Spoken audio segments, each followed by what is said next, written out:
আজকের মিটিংয়ের আমাদের যেটি সিদ্ধান্ত সেটি হচ্ছে আমাদের মুক্তিযুদ্ধ বিষয়ক মন্ত্রণালয়ের অধীনে জুলাই গণঅভ্যুত্থান অধিদপ্তর তৈরি হচ্ছে, এটি প্রক্রিয়াধীন আছে। আগামী মাসে এই অধিদপ্তরটি তার আনুষ্ঠানিক কার্যক্রম শুরু করবে। মূলত এই জুলাই গণঅভ্যুত্থান অধিদপ্তর, যেটা মুক্তিযুদ্ধ মন্ত্রণালয়ের অধীনে, এই অধিদপ্তরের মাধ্যমেই এই জুলাই গণঅভ্যুত্থানের শহীদ পরিবার এবং আহত, তাদের পুনর্বাসন সহ এই জুলাই গণঅভ্যুত্থানের সার্বিক বিষয়টি সরকারের জায়গা থেকে সবসময় কার্যক্রম চলমান থাকবে।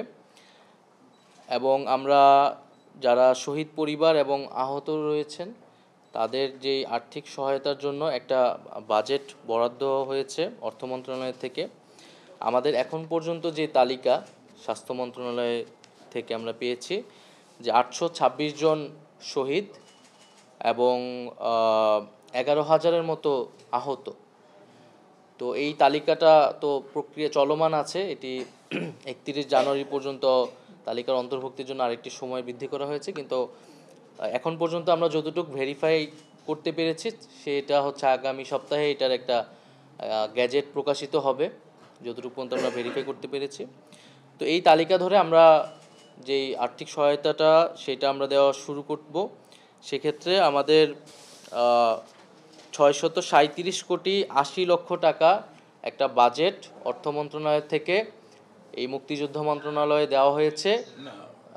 শহীদ পরিবার হ্যাঁ দেওয়া হবে পর্যায়ক্রমে, এটা সিদ্ধান্ত হয়েছে। তো এটা হচ্ছে আমাদের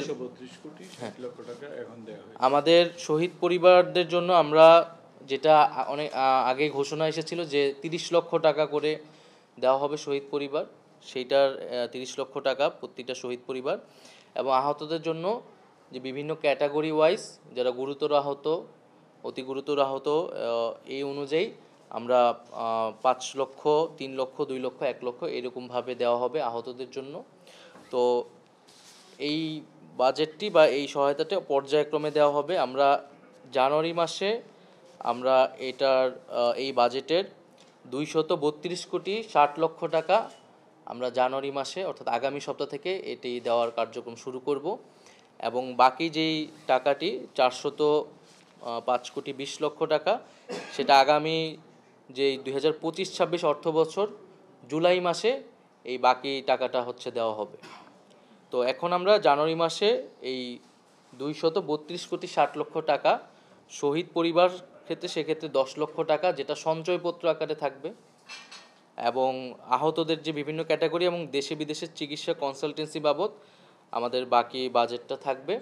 আহতদের ক্ষেত্রে আমরা এই 2 লক্ষ, 1 লক্ষ, 1 লক্ষ 50,000 এরকম বিভিন্ন ক্যাটাগরিতে দেওয়া হবে। এটা হচ্ছে নগদ মানে ক্যাশ অথবা চেকে দেওয়া হবে। আর শহীদ পরিবারদের 10 লক্ষ টাকাটা হচ্ছে সঞ্চয়পত্র আকারে দেওয়া হবে।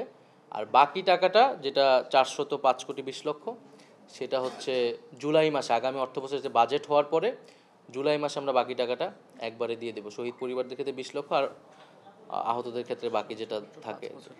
আর শহীদ পরিবারের ক্ষেত্রে এটা সঞ্চয়পত্র আকারে থাকবে 5 বছরের জন্য, এরপরে তারা টাকাটা নিজেদের জন্য ব্যবহার করতে পারবে। আরেকটি ঘোষণা সেটি হচ্ছে যেই আমরা বলেছি যে মাসিক ভাতা, সেটি হচ্ছে যে সামনের অর্থ বছর জুলাই মাস থেকে এটা আমরা শুরু করতে যাচ্ছি এবং এই যে অধিদপ্তরের অধীনেই সেটি হবে।